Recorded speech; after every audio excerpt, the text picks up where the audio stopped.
Nadia is just back. Nadia's behind you. Oh no, she's not. Now Nadia's before you. Morning, everybody. We were just having a little conflab about this. Right, for those on podcast. Those on podcast, you now need to head over to YouTube because there's no way to describe this really.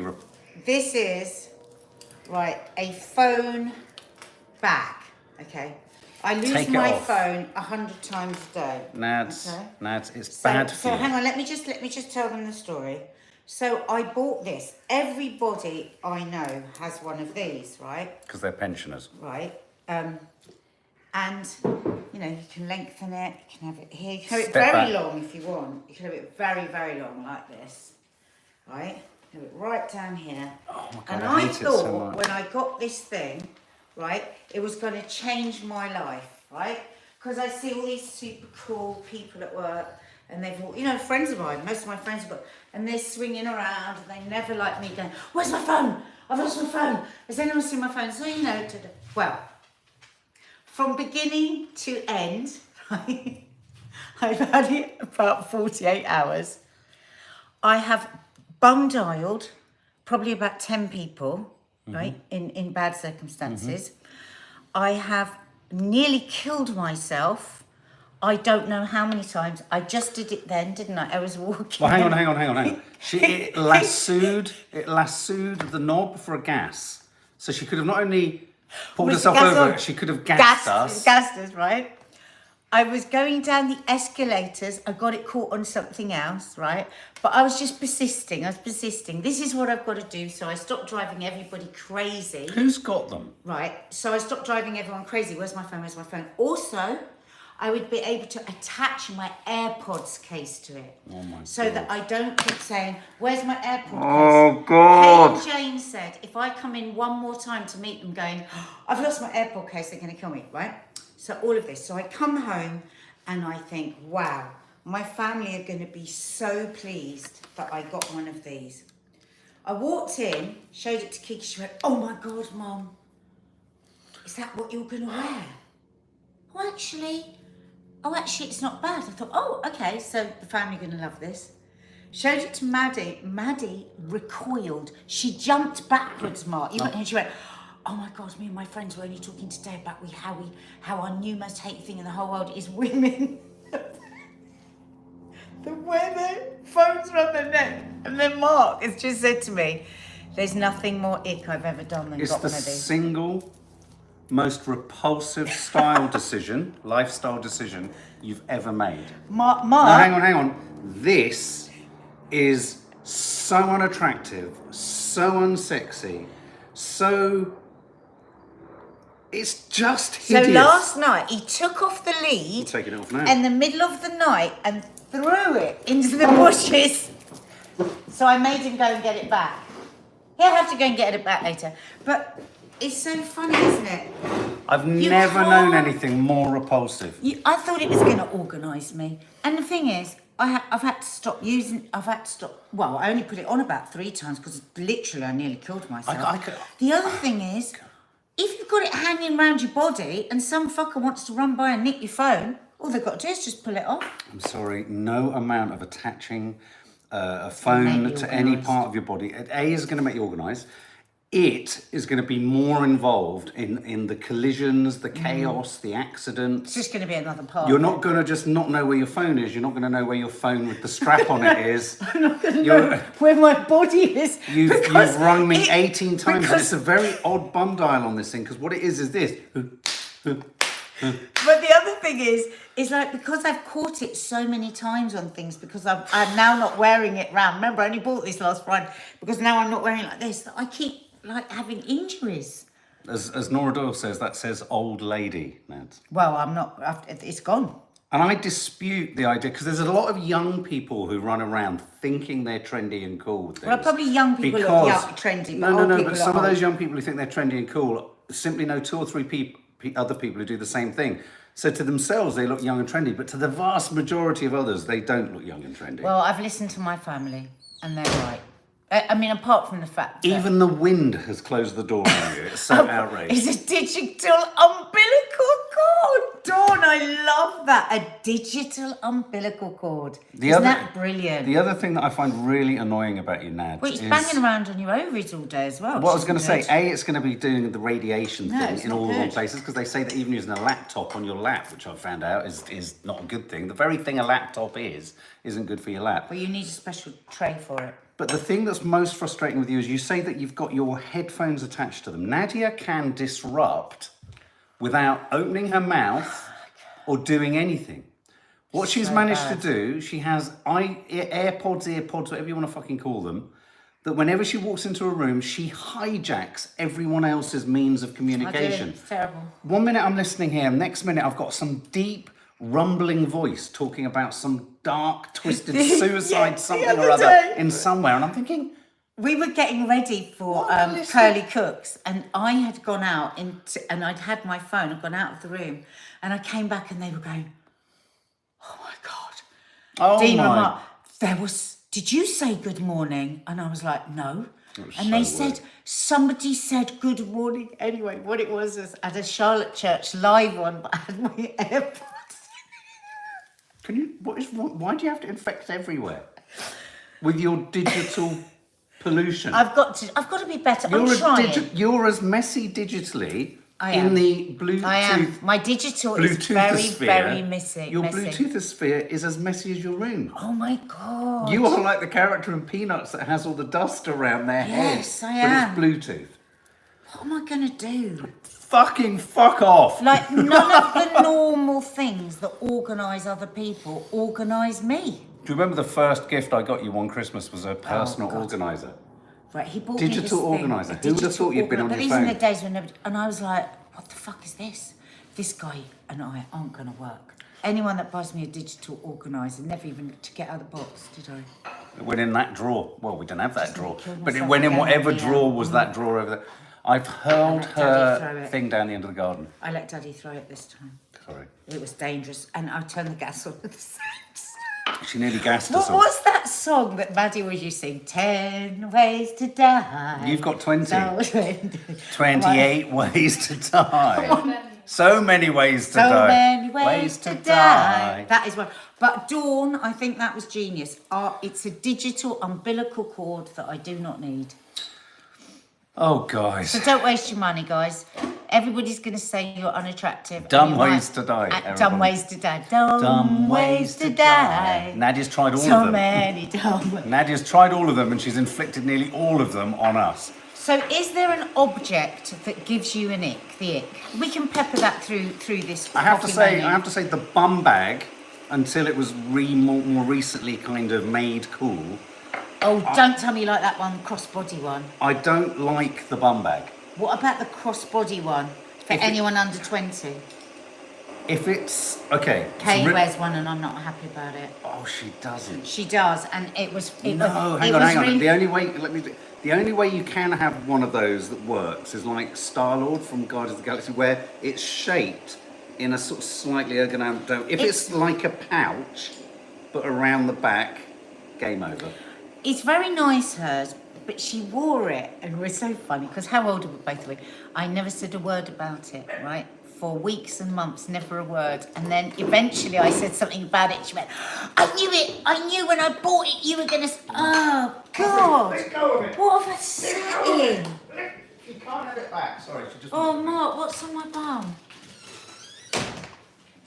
Babe, this is not the place for No, this. but what is it? I don't know. I was completely stuck to the chair. Oh, God. I was ready for the gym. Now I've got to get changed. She's going to discover an AirPod up her crack. Anyway, good morning. And morning, everyone. If you're listening on podcast, we do apologise. Bum bags don't work, Fanny really. pack. Yeah. The really cool ones are the ones that the kids get for the festivals. You know, the ones that kind of hang over the shoulder. They don't attempt to be a bum bag. But No, they that's kind what of I mean. That's what Kay wears. Not over 50, no. Over 50? Yeah, over 50. I think over 30. I wouldn't carry on. Has to be a bag over. I mean, for example, if I nearly went out with a backpack the other day. I thought, no, I look 6. Did you? Yeah, it was. Your eyes have got that vacant expression. It's really. No, because I was just trying to think what things of yours give me the ick. Something will come to me. Yeah, something wrong. Yeah. Anyway, good morning, guys. Faith Goodman, I use a bum bag around my waist because in my wheelchair, my hands are used to move along. Also, it's safer than a bag across the back of my chair. That's cool. That makes sense because you can go down and you can get into it. Yeah, I think it makes sense. Back to the Future helped with the old bum bag. Yeah. Oh, I'll tell you what happened yesterday. This is really weird. The review for Ghostbusters, which is landing later today, this thing on my top shelf, I went in, set up the cameras. The Ghostbusters is about how objects are haunted by people. Go into my room to review it, and my Dan Aykroyd Ghostbuster figure not only fell, it threw itself off the top shelf, landed on my head, taking everything on it off. It's never happened before. Isn't that weird? Really weird. Anyway, so what we're talking about today, we're going to be talking about, Trisha Goddard has mentioned something that I've thought, you've talked about, and your friends have talked about, which is this idea of battling cancer. What does battle cancer mean, and how does it make people who are living with cancer feel?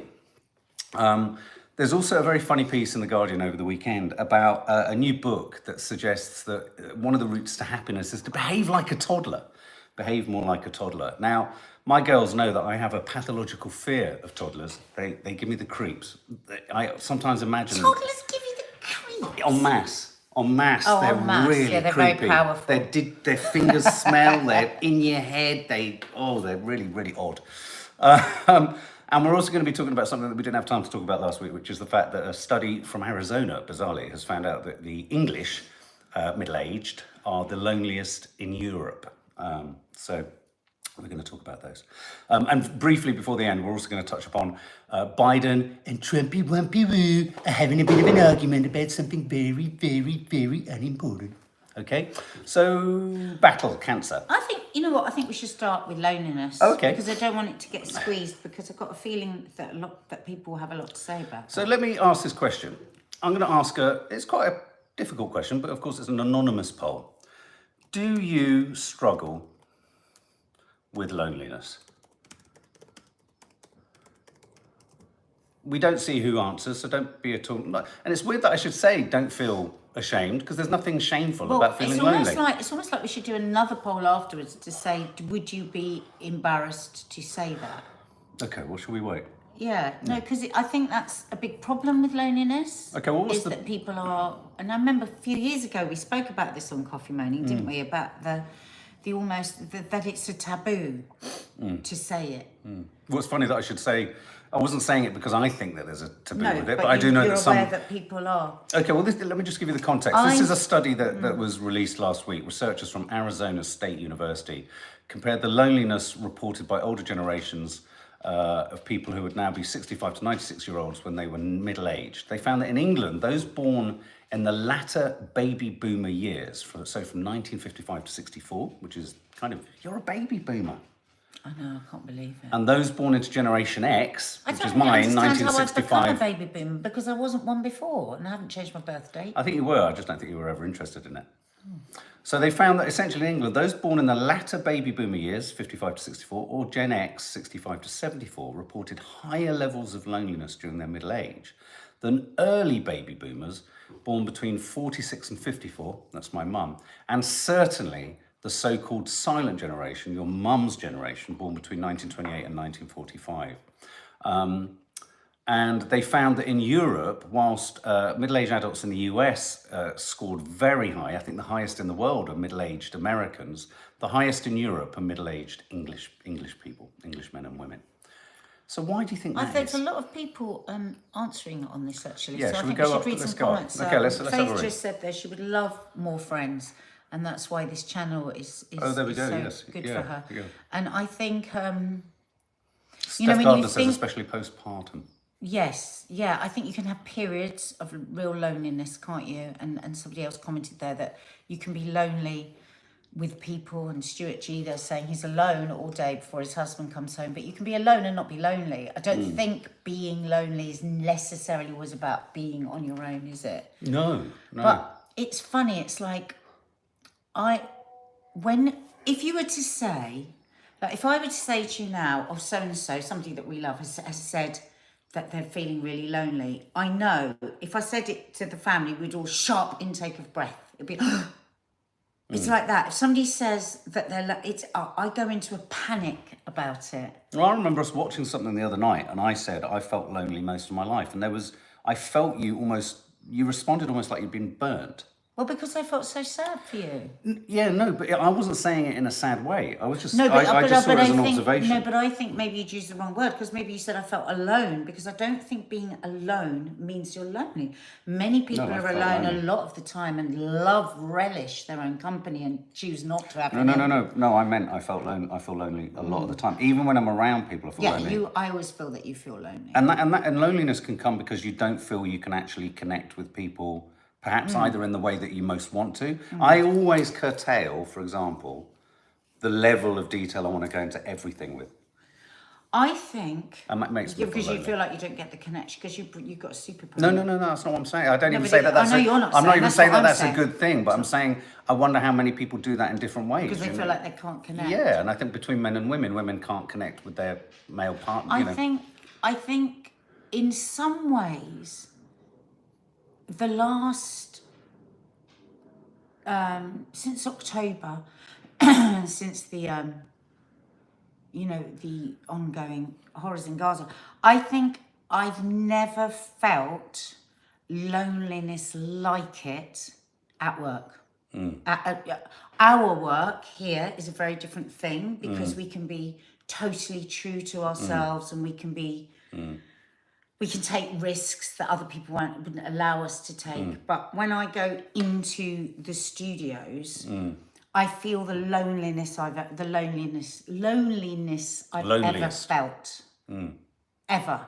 Because I always can go in and be frothy and silly and fluffy and all these things, but because I have a shadow over me and I can't share it. And it's the weirdest kind of loneliness because it's not, it's just... But I imagine that's a bit what you felt a lot through your life. Yeah. But I think that feeling is a societal one. It's not just. I mean, the vast majority of people do not want to connect on something that's really important. No. If they don't, and it's something that feels like, I don't want it to become a conversation about Israel Gaza necessarily. No. But I think that does speak. You can. I think an enormous number of people in this crisis are realizing how lonely they are, socially and in terms of their value system, as they see people. I've posted many things recently on my stories about, it's not even people who are sort of viciously in support of something that's inhumane. It's those who turn the other cheek I find the most unbearably difficult to contend with. The ability to package this away and not that makes me feel lonely because you sort of think, oh my God, I can't actually talk to people about this. So I think it can be event-led, postpartum. God, I agree with that. My God, those 4 o'clock in the morning listening to the shipping. I've never felt so lonely and dark. When I was breastfeeding, I used to feel so... It's not just breastfeeding. I think even if you're bottle feeding, you're up at night on your own and you're the only one that can look after that, keep that human being alive. I found that so lonely. It's some really interesting... I'm going to read out some of your observations, guys. Laura Lou, it's strange how in lockdown, a lot of already lonely people didn't feel so lonely because we were all in it together. More phone calls, more contact. Then it stopped. Absolutely. Jackie Valino, yes, I feel lonely, but I'd sooner be lonely on my own than in a lonely relationship or marriage. That's really interesting. So true. But that's really interesting. That loneliness is so painful. I suppose it's a similar thing to what I'm talking about is when I go into work and I can't, talk about any of the stuff that's going on for me. So I feel that loneliness, and it's a bit like any relationship, isn't it? If you're going through something, if you're in a relationship with somebody and you can't talk to them at all about where you're at, that's very lonely. Zoe, when I'm struggling with certain things in my life, it can feel lonely. I think I've gotten so used to dealing with things on my own. When someone is kind or wants to help me, I get almost overwhelmed. Do you know what somebody said the other day? I think it was Kaz. Kaz loves her life, loves it. She always says, I love my life. She goes, and she said the other day, she goes, sometimes I get so weary of just doing life on my own. It's all the admin, it's all the dealing with it, it's that stuff. Just sometimes that weariness can come in. And You know what? I've connected with so many people through this channel that and I've struck some of the most meaningful relationships, friendships. And when I say relationships and friendships, I don't mean just the ones where maybe it's developed into some kind of working relationship that's happened with some people. Also the relationships that we have on this continual dialogue we have here. For example, Ashley, I've always struggled all my life to make friends because I'm not that talkative, confident person. That's why this channel has been perfect to me. Met some lovely, kind people through here. But Ashley, you're a lovely guy, Ashley. But the thing about you, Ashley, is you might not be able to, you might not feel you may be able to articulate yourself well when you're speaking because of shyness or whatever, but you really can in the written word. So, you know, maybe that is your way for a lot of your. It doesn't all have to be God, you know, life and soul and like. I mean, my thing is talking. Well, you see, the thing is, I love to. I mean, this whole community, everything. I've become much more sort of, if you like, confident with public chat and public, you know, all that, you know, expressing opinions and connecting with people and all that kind of stuff. So. Don't feel trapped into or harried or sort of bullied into having to be a certain way. Lee Doran, I constantly feel lonely. Even when I have people around me, I constantly feel lonely. Oh, sweet. Matey, sending you a big hug. You've got to find something that connects you deeper to you. That's the thing. This is what I say to Mark all the time. It's about that soul connection, which is very hard. I mean, I've only been really tuned into it in the last sort of 5 or 6 years with yoga, but that is, it might not be yoga, it might be something else, but it is finding that connection back. And just a couple more comments I want to read out.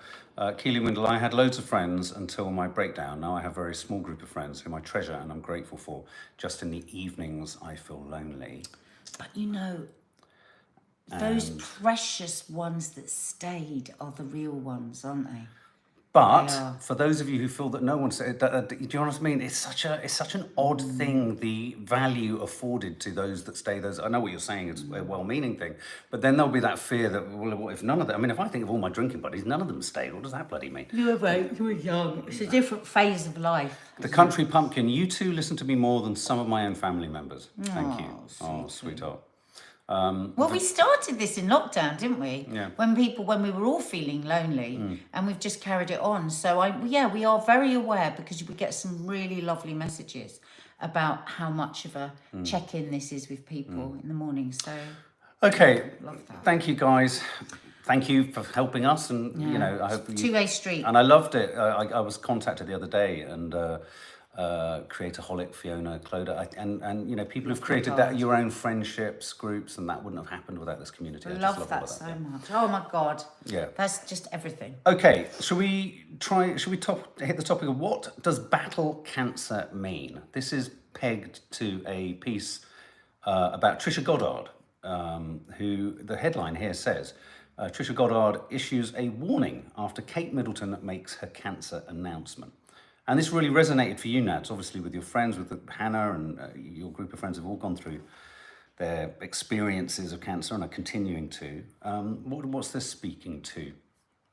Well, Trisha, I can't say it. Trisha was just saying that she had noted and was very pleased to hear that the whole of Kate's speech, she didn't mention the word battling. Battling. It's funny, isn't it? She says most of us who live with cancer hate that. How do you battle cancer? It's stupid. I think it's harsh to say it's stupid. Right. I think Trisha's being very harsh there because I think people, I think where it comes from, why we've said it, I mean, I watch it and I try to remember not to say it. Sometimes I slip into it.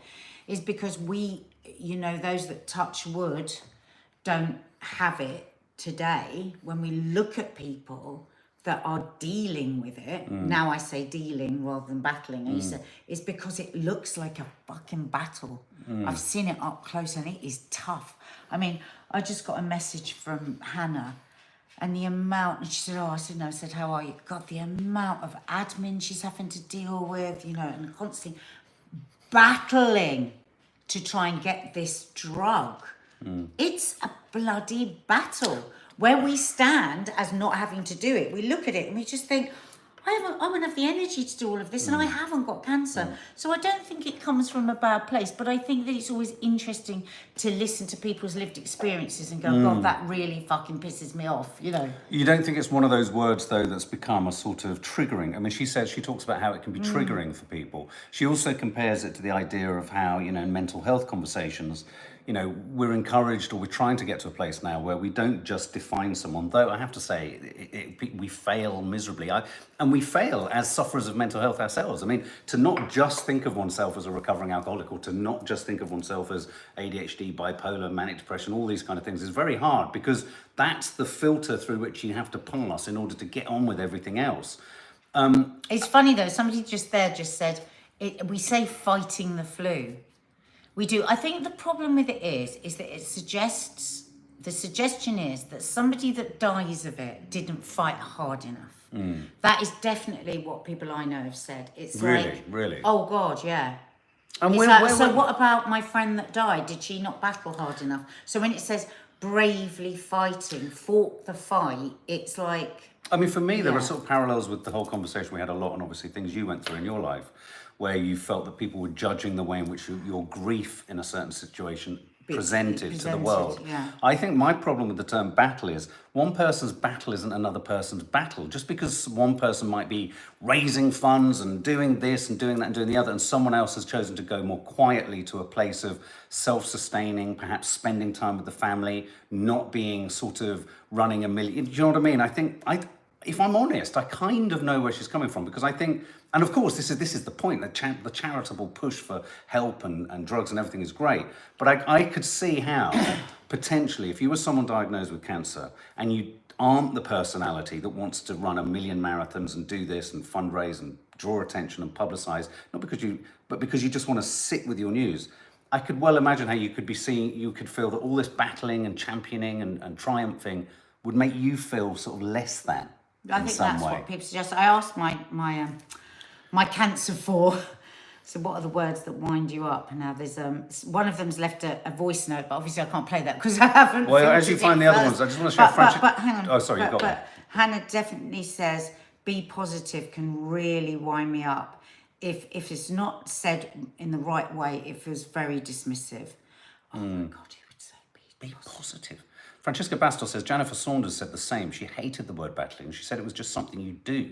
You trust your doctors and hope, and distinguishing people between having won or lost is cruel. Exactly. And Kaz says to that, oh my God, me too, Hannah. Also, you're so strong. Haven't really got much choice, to be fair. That's interesting. You're saying... But if you think about how you say that, oh my God, you're so strong. You're saying that in awe of that person. So I do think it's a two-way street as well. And to be fair, my friends with cancer do say they take it by case. Yes. Because it's absolutely always intentions, isn't it? Yes. So sometimes like sometimes when I see Hannah and I go, oh my God, Hannah, you look amazing. And then I go, oh, sorry. And she's like, what? I said, God, because cancer, people get so sick of people going, but you look so well. Right. Because that happens all the time. And she said, no, I love being told I look amazing. Right. But you look so well is very, very hard. Because sometimes that person may be really enduring the most discomfort, unpleasant, it's aching bones, sickness, all the things that I know Hannah goes through, and she looks $1 million. And it's really kind hard. Of like said, like, oh, but you look well. It's like, you don't look like you've got cancer. Well, I can see real crossover in that sort of comment. And when you're struggling with your mental health, you can look all right in a room, you can seem all right in a room, you can be present in a room, but you can actually be down the deepest, darkest pit ever. And if someone goes, oh, you look well today, and you're suddenly that contrast of reality in your head but you're absolutely right. I think it's about intention, I think it's about context, and I think it's about, you can tell when someone's trying to make themselves feel better about something than genuinely trying to say the right thing for you. And I think Trisha's saying it's stupid is I just think... Bit harsh? It's too harsh. Okay. Let's all just be a bit... Okay, this is a fun piece. We're moving to lighter. This is in The Guardian. It's not really advice, but there's a new book that's coming out. And in this new book, an author, Dr. Hassan Merali, is the author of Sleep Well, Take Risks, Squish the Peas, So that's quite a funny title. Secrets from the Science of Toddlers for a Happier, More Successful Way of Life. And this is a book, a New York Times bestseller, they're saying, which says that you need to embrace the toddler within. And this is quite a funny piece because this is obviously by a Dina woman. does. Well, and so do I. I mean, so it's things like, ask why, just keeping asking. They ask about 120 questions a day or something, don't they? That's right. Toddlers move joyfully. This is what he says in his book. We could learn from toddlers. Toddlers move joyfully and instinctively for up to 5 hours a day. This is vastly easier when you don't have to sit at a desk to pay for Ella's kitchen pouches, says the journalist. They move fearlessly. They run around lots. And in fact, there's a really funny story of him. Oh, here we go. My father often tells the story of a toddler he met who had learnt just 4 words: no, mine, more, and biscuit. And he goes to some way to suggest that this is a perfect way to negotiate the world with that vocabulary. Yeah. This journalist makes a really good point, though. The 2 sort of primary toddlers I can think of in public life were Boris Johnson and Donald Trump. So I don't think it necessarily always leads to goodness, but I think he is suggesting that we need to get in touch with that childlike, open-eyed. I think you're like that. You ask why about everything all the time. And you're quite... I? Yes, you're very toddlery. Gosh, how annoying.